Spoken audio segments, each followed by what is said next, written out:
ഹബീബായ തങ്ങളെ കാണാൻ എത്രയോ സാധാരണക്കാർക്ക് കഴിഞ്ഞിട്ടുണ്ട്. എന്നോട് എൻ്റെ ജീവിതത്തിൽ ആദ്യമായി ഹബീബായ തങ്ങളെ കണ്ടെന്ന സന്തോഷം പറഞ്ഞത് ഒരു 13 വർഷം മുമ്പ് ഒരു ചെറുപ്പക്കാരനാണ്. അദ്ദേഹം ആരാണ്? ഒരു സാനിറ്ററി കടയിൽ ജോലിക്കാരനായി നിൽക്കുന്ന ആളാണ്. അദ്ദേഹം എന്നോട് വന്ന് പൊട്ടിക്കരഞ്ഞുകൊണ്ട് പറഞ്ഞു, എനിക്കെന്റെ ഹബീബായ തങ്ങളെ കാണാനായി സമ്പൂർണമായി ഒന്ന് കാണാൻ അവിടുന്ന് ദുആ ചെയ്യണം. ഞാൻ അദ്ദേഹത്തോട് കണ്ട രംഗങ്ങളെല്ലാം ചോദിച്ചു. പിന്നീട് ഞാൻ അദ്ദേഹത്തെ കുറിച്ച് അന്വേഷിച്ചപ്പോൾ നല്ല വ്യക്തി ജീവിതമുള്ള ആളാണ്, നന്നായി സ്വലാത്ത് ചൊല്ലുന്ന ചെറുപ്പക്കാരനാണ്, നല്ല ചിട്ടയിൽ ജീവിക്കുന്ന ആളാണ്, ജമാഅത്ത് മുടക്കാത്ത ആളാണ്, ഒഴിവുള്ള സമയം മുഴുവനും സ്വലാത്ത് ചൊല്ലുന്ന ആളാണ്. അല്ലാഹു അദ്ദേഹത്തിനും നമുക്കും ബർക്കത്ത് ചെയ്യട്ടെ. പിന്നെ ഏതെല്ലാം മേഖലയിലുള്ളവരാണ്, എത്ര ഉമ്മമാരാണ് സ്വലാത്ത് ചൊല്ലുന്നതായി കാണുന്നു അറിയുമോ?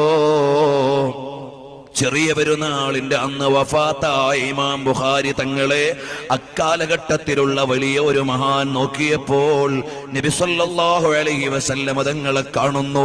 തങ്ങളോട് ചോദിച്ചു, തങ്ങളെ ആരെയാണ് കാത്തു നിൽക്കുന്നത്? അതേ, മുഹമ്മദ് ബിൻ ഇസ്മായിൽ ബുഖാരി വരാനായി ഞങ്ങൾ കാത്തിരിക്കുകയാണ്. അതേ സമയത്താണ് ഇമാം ബുഖാരി തങ്ങൾ വഫാത്തായത് എന്ന് താരീഖിന്റെ ഗ്രന്ഥങ്ങളിൽ ഉണ്ട് കേട്ടോ. അങ്ങനെ എല്ലാ മഹാന്മാരും ഹബീബായ തങ്ങളെ കണ്ടു. ഏത് മേഖലയിലുള്ളവരും സ്വലാത്തു ചൊല്ലി മഹബ്ബത്ത് വെച്ചുകൊണ്ട് മുത്തുനബി തങ്ങളെ കാണാൻ കഴിഞ്ഞിട്ടുണ്ട്. റബീഉൽ അവ്വലിലെ ഈ വെള്ളിയാഴ്ച രാവിൽ ഇവിടെ ഒരുമിച്ച് കൂടിയ നിങ്ങളോട് വലിയ ഇൽമു പറയാൻ ഞാനൊരു ആലിമല്ല, തഖ്വയിലേക്ക് നിങ്ങളെ ഉപദേശിക്കാൻ ഞാനൊരു മുത്തഖിയായിട്ടുണ്ടോ? ഞാൻ എൻ്റെ കാര്യത്തിൽ തന്നെ വലിയ ബേജാറിലാണ്. കാരണം എൻ്റെ കയ്യിൽ വലിയ അമലുള്ള ആളല്ല. غير تقي يأمر الناس بالتقى طبيب يداوي الناس وهو عليل. തഖ്വയില്ലാത്തവൻ ജനങ്ങളെ തഖ്വയിലേക്ക് വിളിച്ചാൽ രോഗി ഡോക്ടറായി ചമയും പോലെ ഇരിക്കുമെന്നല്ലേ പറഞ്ഞത്? അല്ലാഹു നമ്മളെ നന്നാക്കി തരട്ടെ. അതുകൊണ്ട് ചെറുപ്പക്കാരികളെ, മൊബൈലിൽ നിന്ന് വൃത്തികെട്ട ക്ലിപ്പൊക്കെ ഒഴിവാക്കണേ. വാട്സപ്പിലായാലും ഫേസ്ബുക്കിലായാലും അനാവശ്യമായ ഒന്നും കാണല്ലേ, ഒന്നിലും ഇടപെടല്ലേ, വൃത്തികേടിന് വേണ്ടി സമയം ചെലവഴിക്കല്ലേ. സ്വലാത്ത് നന്നായി ചൊല്ലണേ. രാത്രി ഉളൂഓടുകൂടി സ്വലാത്ത് ചൊല്ലിയിട്ട് നിങ്ങൾക്കിനി എന്തെങ്കിലും കേട്ടുകൊണ്ട് ഉറങ്ങണമെങ്കിൽ നന്നായി മുത്തുനബി തങ്ങളുടെ മദ്ഹാകുന്ന ബുർദ വെച്ചോ, അവിടുത്തെ നഅ്ത് ശരീഫ് വെച്ചോ. എന്നിട്ടിങ്ങനെ സ്വലാത്തിലായി അങ്ങ് ഉറങ്ങട്ടെ. അങ്ങനെ കിടക്കുമ്പോൾ അതാ അതിഥിയായി വരാനുള്ളതാരാണ്? എന്തൊരാനന്ദമാണ്, എന്തൊരു സുഗന്ധമാണ്, എന്തൊരു സൗന്ദര്യമാണ്, എന്തൊരാനന്ദമാണ്. ലോകത്ത് പിന്നൊരു രാജാവിനെയും കാണാൻ പൂതി വരില്ല. ലോകത്ത് പിന്നൊരു നേതാവിന്റെ മുമ്പിലും ചെല്ലാൻ മോഹം വരില്ല. അങ്ങനെയുള്ള തികവിന്റെ നേതാവായ, സമ്പൂർണതയുടെ നേതാവായ മുഹമ്മദുർ റസൂലുള്ളാഹ് സ്വല്ലല്ലാഹു അലൈഹി വസല്ലം തങ്ങളെ കണ്ടുകൊണ്ട് അവിടുത്തെ മദീനയെ ആസ്വദിച്ചുകൊണ്ട് നമുക്കൊന്ന് കിടക്കണം, നമുക്കൊന്ന് ഉറങ്ങണം, നമുക്കൊന്ന് ഉണരണം, നമുക്കൊന്ന് ജീവിക്കണം. ഒരു ദിവസം നമ്മളെല്ലാം ഇവിടുന്ന് യാത്രയാകും. അന്ന് മുത്തുനബി തങ്ങൾ നമ്മളെ ഖബറിൽ ആശ്വസിപ്പിക്കാൻ വേണം.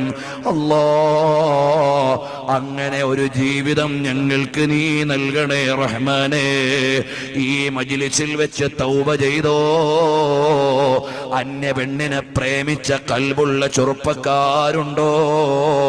ഒഴിവാക്കിയിട്ട് സ്വലാത്ത് ചൊല്ലി മുത്തുനബി തങ്ങളെ ഇഷ്ടം വെച്ചോ. അന്യ പുരുഷന്മാരെ പ്രേമിച്ച പെൺകുട്ടികളുണ്ടോ? ഇപ്പോൾ തന്നെ കൽബിൽ നിന്നൊഴിവാക്കിയിട്ട് ലോകത്തിന്റെ രാജാവായ മുത്തുനബി തങ്ങളെ സ്നേഹിച്ച് സ്വലാത്തു ചൊല്ലിക്കോ. അവസാനം അല്ലാഹ് പരലോകത്ത് ചെല്ലുമ്പോ ഹബീബായ തങ്ങളുടെ ചാരത്ത് ചെല്ലാൻ എനിക്കർഹതയുണ്ടോ, നമുക്കർഹതയുണ്ടോ? ഒരു വകുപ്പും കാണുന്നില്ല. കാരണം എത്ര സ്വഹാബത്താണ്, എത്ര ഇമാമിങ്ങളാണ്, എത്ര മഹാന്മാരാണ്. ഞാനൊന്ന് ആലോചിച്ചു നോക്കി, ഹബീബായ തങ്ങളുടെ ചാരത്ത് ചെന്ന് നിൽക്കാൻ എനിക്കെന്തെങ്കിലും ഒരു വഴിയുണ്ടോ? ഒന്നും കാണുന്നില്ല. സിദ്ദീഖുൽ അക്ബർ തങ്ങൾ മാറിത്തരൂലല്ലോ. തങ്ങൾക്ക് വെള്ളം കൊണ്ട് കൊടുക്കാനൊന്ന് നോക്കിയാലോ? ഇബ്നു മസ്ഊദ് തങ്ങൾ മാറിത്തരൂലല്ലോ. തങ്ങളുടെ മിസ്വാക്കൊന്നെടുത്തുകൊണ്ട് പോകാൻ നോക്കിയാലോ? ഇബ്നു മസ്ഊദ് തങ്ങൾ മാറിത്തരൂലല്ലോ. തങ്ങളുടെ വിരിപ്പൊന്നെടുത്തു കൊടുക്കാൻ നോക്കിയാലോ? ബിലാൽ ബിൻ റബാഹ് തങ്ങൾ മാറിത്തരൂലല്ലോ. തങ്ങൾക്കൊന്ന് വെള്ളം കൊണ്ട് കൊടുക്കാനോ? റബീഅത്ത് ബിൻ കഅബുൽ അസ്ലമി തങ്ങൾ മാറിത്തരൂലല്ലോ. അങ്ങനെ ഓരോന്നും നോക്കുമ്പോൾ അവിടെ അടുക്കാൻ എൻ്റെ കയ്യിലൊന്നും കാണുന്നില്ല. മഹാന്മാര് ചെയ്തതുപോലെ എന്തെങ്കിലും നമ്മൾ ചെയ്തിട്ടുണ്ടോ? ഇമാമിങ്ങൾ കിതാബ് എഴുതിയിട്ടുണ്ട്, നമ്മുടെ കയ്യിൽ അത് പറയാനില്ല. ഉറക്കൊഴിഞ്ഞ് ഇൽമ പഠിച്ച് അധ്വാനിച്ചിട്ടുണ്ട്. നമ്മൾ ഇമാമിങ്ങളെ പോലെ ഇൽമിനെ മെനക്കെട്ടിട്ടില്ല. സ്വഹാബത്ത് ഷഹീദായിട്ടുണ്ട്, നമുക്കത് പറയാനില്ല. ദീനിന് വേണ്ടി ഒരു മുട്ടുസൂചി കൊണ്ട വേദന പോലും നമ്മൾ സഹിച്ചിട്ടില്ല. അതേ സമയത്ത് സ്വഹാബത്ത് എത്രയാണ് കഷ്ടപ്പെട്ടത്, നമ്മുടെ കയ്യിലൊന്നും പറയാനില്ല. ഇനി രക്ഷപ്പെടാൻ ഒരു വഴി എന്താണ്?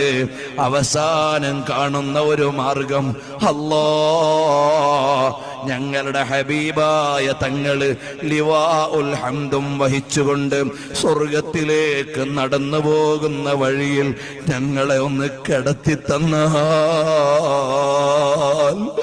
അവിടുത്തെ മനോഹരമായ കാലുകൊണ്ട് ആ വഴിയിൽ കിടക്കുന്ന ഉമ്മത്തിൽപ്പെട്ട ഒരാളെ അവിടുന്ന് മുത്തുനബി തങ്ങൾ പുറങ്കാലുകൊണ്ട് തട്ടൂല.